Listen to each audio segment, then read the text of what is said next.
Bonjour tout le monde et bienvenue au Vidéojournal.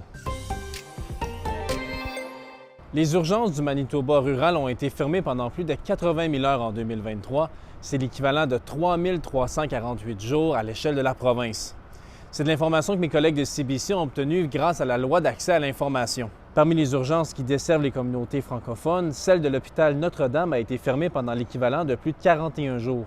C'était plus de 89 jours dans le cas de l'hôpital de Sainte-Anne et 19 jours à l'hôpital général de Sainte-Rose. Mais c'est une problématique à l'échelle provinciale et pour la médecin d'urgence de l'hôpital de Nipawa, Nichelle Desilets, la solution passe en partie par l'embauche de nouveaux personnels.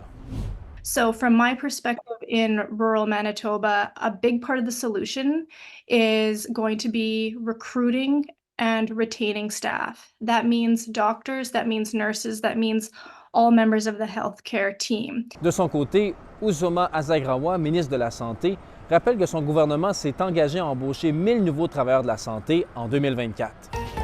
Si vous avez installé une alarme ou bien une caméra dans votre résidence ou votre commerce depuis le mois de septembre, ou encore si vous prévoyez le faire dans les prochaines semaines, c'est le bon moment parce que le gouvernement du Manitoba a mis en place un programme de subvention pour les systèmes de surveillance. À partir du mois de juin, il sera possible de faire une demande de remboursement de 300 $ sur le site Internet de Justice Manitoba. Mais il va falloir faire vite parce que le système de subvention fonctionne sur la base du premier arrivé, premier servi. Et le budget alloué ne permettra que de rembourser les demandes d'environ 1700 personnes. Et en terminant, le Parti progressiste conservateur du Manitoba vient tout juste d'annoncer que c'est le 26 avril 2025 que ses membres pourront choisir qui sera leur nouveau ou leur nouvelle chef. Le poste est vacant depuis le départ d'Heather Stefanson en janvier à la suite de sa défaite aux dernières élections. Elle était à la tête du parti depuis octobre 2021.